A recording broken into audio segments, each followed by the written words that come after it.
Hey, let me take you back a bit. My name's Raina, and I used to have a twin sister, Raina. We were inseparable, identical, and yes, our parents loved dressing us in matching overalls like we were one person. But that was before the accident. 3 years ago, during a family vacation by the sea, Raina went missing, just vanished. One moment we were racing across the beach, and the next, she was gone, like a wave pulling back without warning. The Coast Guard searched for days, my parents shattered into quiet versions of themselves, and me, I never stepped near the ocean again. Now, I'm 20. I live in the city, go to college, work part-time at a bookstore. Life's fine, I guess. People have moved on. Except me. I still dream of her, always standing on the shoreline, smiling, calling my name. But every morning, I wake up alone.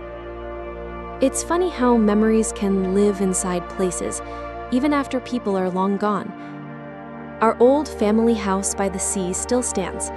It's been locked up since Raina disappeared. My parents couldn't bear to sell it, but none of us ever went back. Too many echoes, too much silence. But I still remember everything.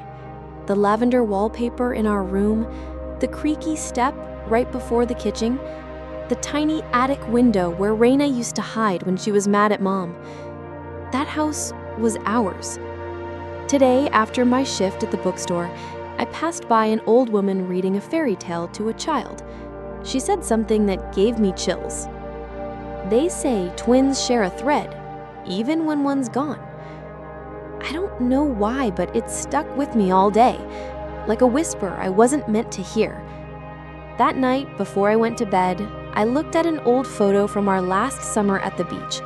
We were both laughing, hair tangled by the wind, and just like every night, I wondered, what if she's still out there? This morning started like every other. I brewed cheap coffee, watered my wilting plants, and scrolled half awake through my socials. Nothing new. Until I got to my old shared cloud album, the one I hadn't opened in years. I don't even know why I tapped it. Habit? Guilt? And then I heard it. Her laugh. It played for less than 2 seconds, glitchy, almost like static, but I swear it was Raina. That bubbling, carefree laugh that always came just before she pulled a prank or made a joke only the two of us would understand. I stared at the screen. The album hadn't been touched in 3 years. I clicked View Recent Activity. Nothing. Weird. Later, as I walked past a park near campus, I heard a little girl call out, "Raina." I froze. Turned around. It wasn't her, just some kid running toward her dog. But I couldn't shake the feeling. It was like the world was trying to tell me something. Or maybe Raina was. It happened at 2:17 a.m. I couldn't sleep, so I did what most people do when they're alone with their thoughts. I scrolled through my phone, mindlessly bouncing between apps. That's when a notification popped up. @Raina.oceans posted a new photo. My heart stopped.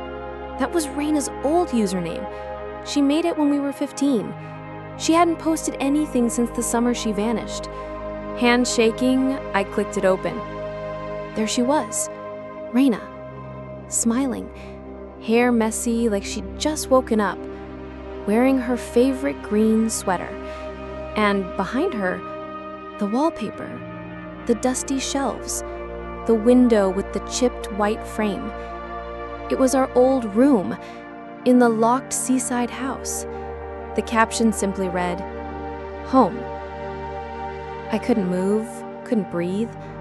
I kept checking the account. It was public, but had no followers. Only that one post. No location tag, nothing. I called Mom. She didn't pick up. I opened my group chat with Dad. My thumbs hovered, but I couldn't do it. Not yet.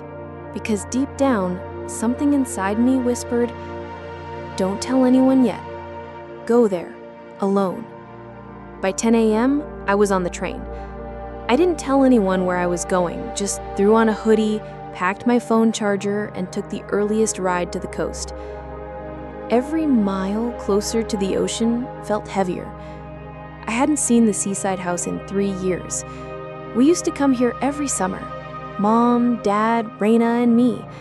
It was always buzzing with grilled corn, sea breeze, and laughter, until it wasn't. When I got there, it looked the same. Quiet, untouched. The for sale sign still crooked on the gate. I walked up the path slowly, heart pounding. The front door was locked. So were the windows. But when I circled to the back porch, there it was, the kitchen door, wide open, like someone had just stepped inside and forgotten to shut it. I stood there for a long time. What if it was Raina? What if it wasn't? I took a deep breath and crossed the threshold. The floor creaked like it remembered me. The kitchen smelled faintly of salt and something else, warm, like someone had boiled tea not long ago. I whispered, "Raina?" No answer. I moved slowly, room by room. Everything looked like we had left it, just a little older. Dusty photo frames, peeling wallpaper, faded curtains fluttering in the breeze. But then I reached our old bedroom. The door was shut. My heart thundered in my chest as I gripped the handle. It felt warm, not sun-warmed, touched warm. I pushed it open. Empty. The bedspreads were still there, mine crumpled, Raina's neatly made, our bookshelf, her lava lamp, our sticker-covered mirror. It was just like we left it. But the air, it felt thick, like a room that had been recently lived in. I sat on the edge of Raina's bed and stared at the window. That's when I heard it. A giggle. Her giggle. Faint. Upstairs. In the attic. I shot up, heart racing.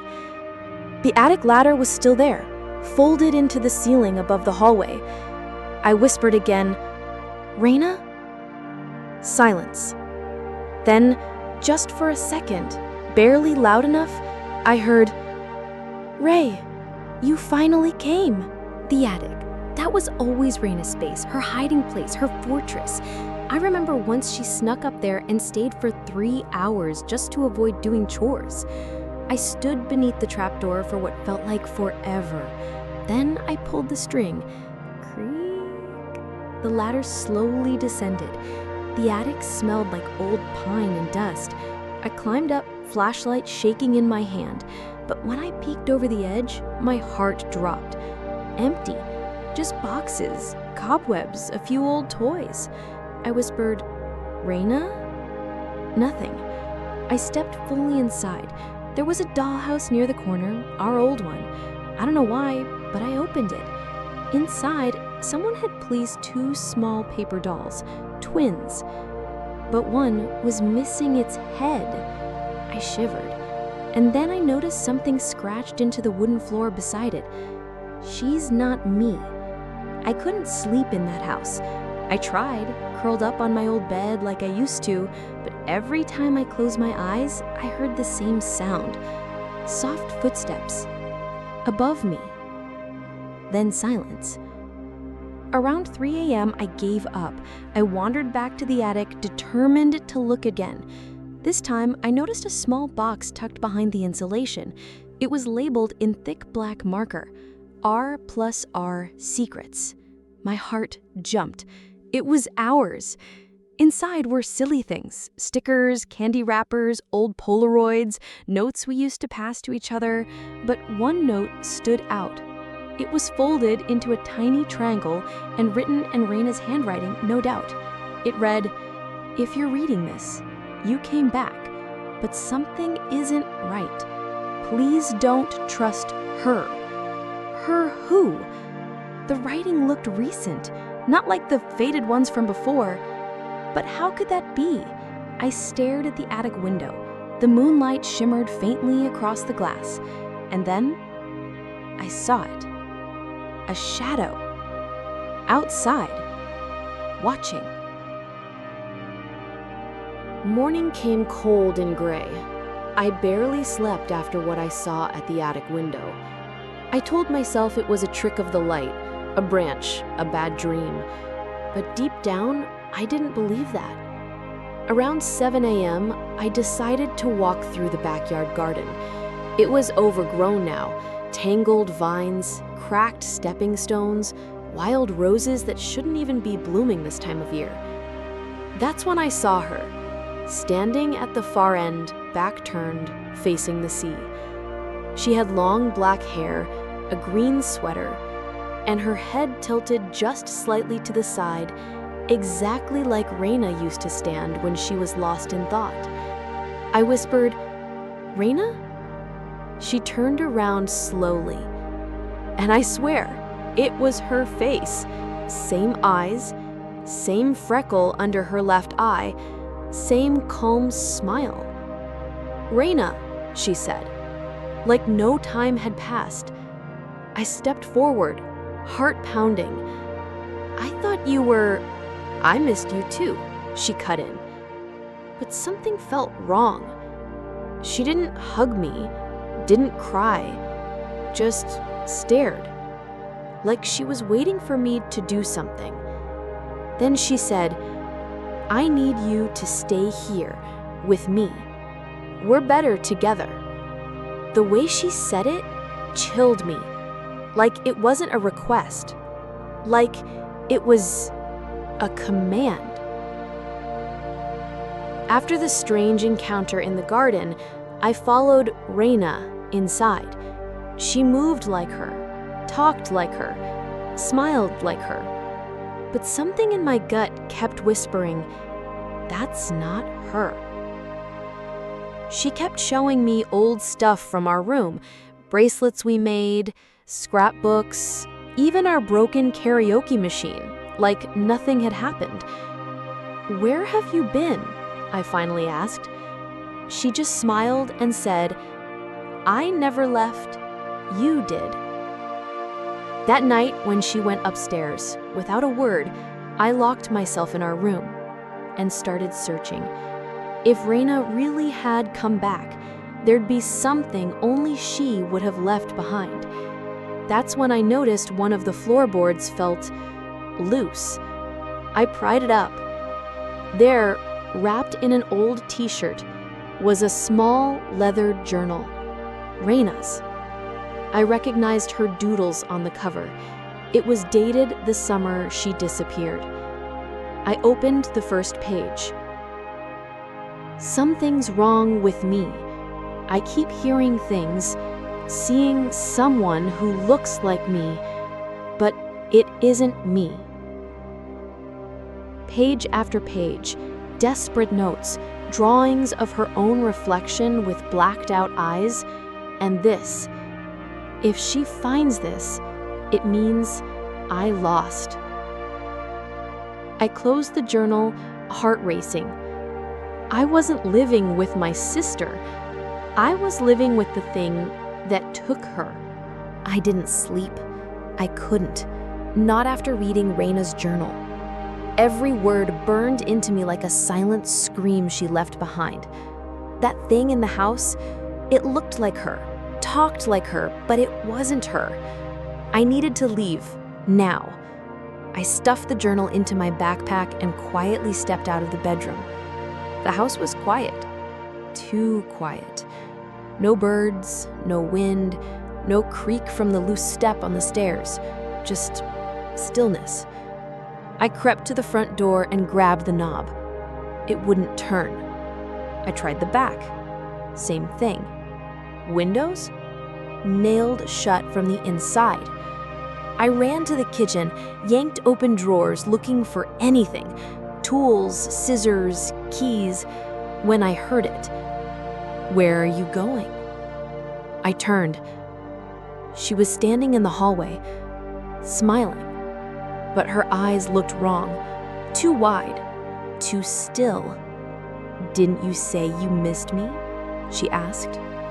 I backed away slowly, gripping the journal. and whispered the only thing I could think of. "You're not Raina." She tilted her head, still smiling. "Not anymore." I ran to the bathroom and slammed the door shut, locked it, shoved the laundry basket against it. My hands were shaking.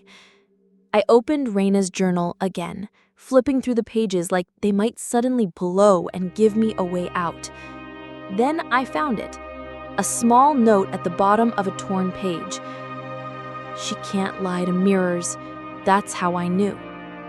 I turned toward the mirror on the wall, cracked at the top corner, foggy from time. My own reflection stared back. I whispered, "Raina?" Nothing. Then I crept to the hallway, quietly, slowly. The mirror at the end of the corridor was the one we used to fight over in the mornings, famous for bad lighting and awkward angles. She was there now, just standing in front of it, staring, like she'd forgotten how mirrors worked. I stepped behind her. "Look at yourself," I said. She turned her head, not toward the mirror, toward me, then smiled. But her reflection? It didn't move. It just stood there, staring straight ahead, blank, cold, lifeless. I took a step back. Whatever this thing was, it wasn't pretending anymore. I bolted back into our bedroom and slammed the door. I couldn't stop shaking. The mirror didn't lie, and that thing in the hallway wasn't even trying to act like Raina anymore. I flipped furiously through the journal, searching for anything, a map, a clue, a sentence. Then I saw it, drawn on the last page, a sketch of our bedroom mirror, and behind it, a doorway. Below it, in tiny writing, "Only opens when both of us are here." My heart stopped. She needed me, not to see me, not to reconnect, to finish something Raina never agreed to. Suddenly, the house made sense. Why the doors wouldn't open, why time felt strange, why the mirrors felt alive. This wasn't about her being stuck. It was about me being brought in. I stared at the mirror on our bedroom wall. Slowly, I stepped toward it. For a split second, I thought I saw two girls reflected, not just me. Two identical girls standing side by side, one looking scared, one smiling. And then I heard her voice, soft, right behind me. "You're ready, now." The air in the room grew thick, heavy like I was underwater. I backed away from the mirror, but the reflection didn't follow. It stayed there, both of us, motionless. The version of me on the left looked exhausted, pale, real. The one on the right, smiling, too perfect, too still. I whispered, "What do you want from me?" The figure behind me, her, spoke. "A twin is just one soul, split in two. One of us has to go back. The other stays here." I turned to face her. She looked exactly like Raina, but I knew now she was only the shell. "Where's the real Raina?" I asked. She touched the mirror with her palm. "She opened the door, but she couldn't close it without you." My chest tightened. So this was it. The mirror wasn't just a mirror. It was a gate, and I was the missing key. If I walked through it, would I find her? Would I be trapped? If I didn't, would I ever know the truth? The smiling twin inside the mirror extended her hand. The real one behind me whispered, "Choose." I stared at the reflection's outstretched hand. Everything inside me screamed, "Don't." But something deeper whispered, "Go." I pressed my hand against the glass. It didn't feel cold. It felt warm, like touching someone's skin. And then the mirror rippled, like water. Before I could pull away, the surface pulled me in. I fell, not down, but through. There was no sound, no light, no air. And then I landed, hard, on soft ground.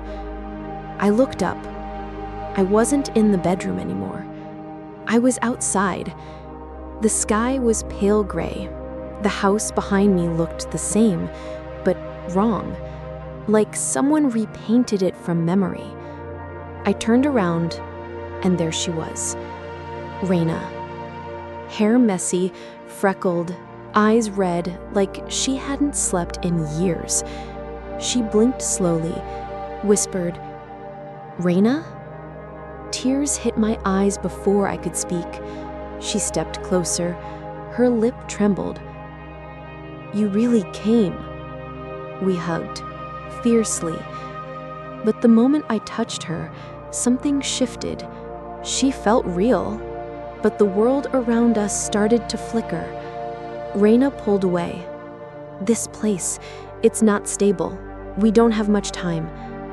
I nodded. I didn't care what this place was. I was here for her. Raina held my hand so tightly it hurt. "I didn't mean to bring you here," she said. "I just wanted to say goodbye." Tears streamed down her face, but she wasn't crying. It was like this place pulled emotions out of us, even the ones we tried to bury.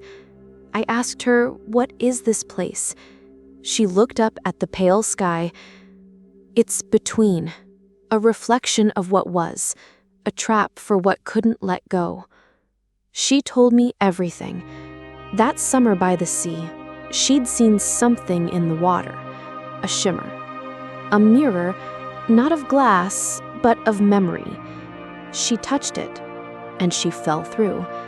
I've been here ever since, alone, until something else found me. The thing that looked like her, the smile that wasn't hers, the version of Raina I met. It feeds on what we lose. It needed you to open the door. I tried to warn you. I showed her the journal. She smiled faintly. I hoped you'd find it. Then I asked her the hardest question. "Can we go back?" She looked away. "Only one of us." My heart dropped. The door, the mirror, it needed balance. One soul in, one soul out. But then Raina took my hand, looked me in the eyes, and said, "It should be you." I stood in front of the mirror door. It shimmered like heat on pavement, rippling with soft light. I could see the outline of my bedroom on the other side.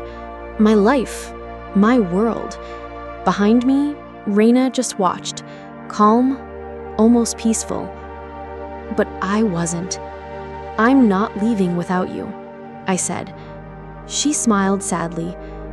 "You have to." I shook my head. "You've been trapped in this place for years. I can't go back knowing you're still here."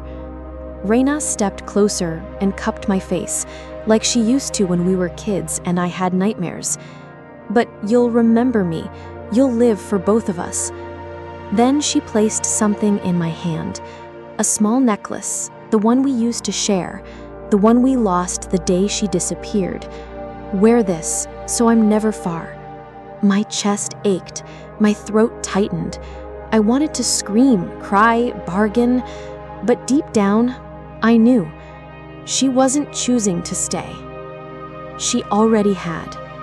The door began to flicker. Time was running out. I looked at her one last time. "Thank you," I whispered. She just smiled. And then I stepped through the light. I woke up in my bed. Same sunlight leaking through the blinds, same city sounds outside, same worn-out book on my nightstand. But I knew I hadn't dreamed it. I felt the difference in my bones. My hand slowly reached for my neck, and there it was, the necklace. I clutched it tightly, my heart thudding. I was back. Somehow, some way, and Raina, she had let me go.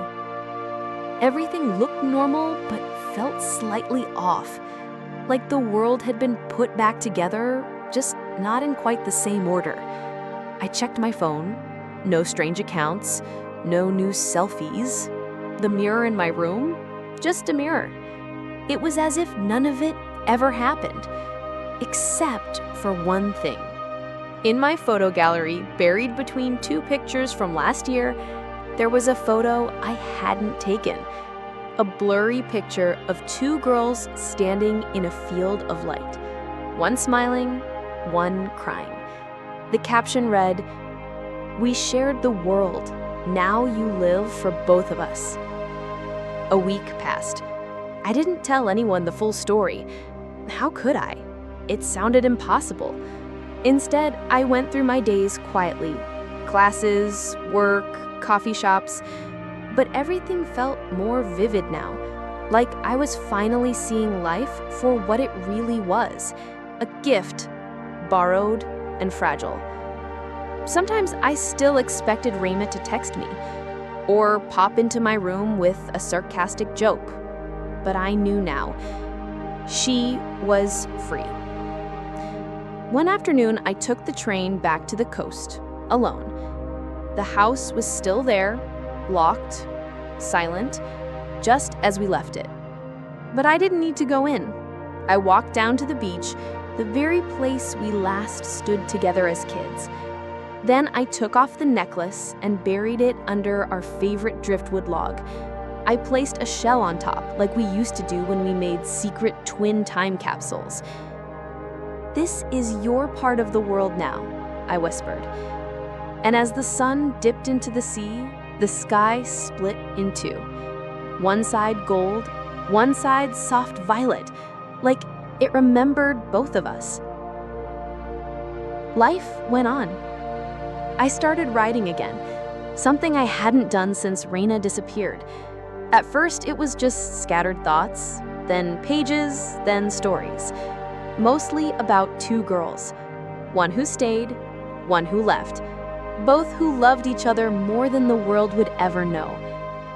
Sometimes people ask me why I wear matching rings on both hands, or why I pause for a moment before mirrors, or why I always order 2 cups of tea, one with honey, one with lemon, like I'm waiting for someone. I just smile, because I know something most people don't. Love doesn't end at the edge of the world. It doesn't disappear when someone does. It lingers in music, in memory, in dreams. And sometimes, if you're lucky, in reflections. I'll always miss her, but I'm no longer afraid.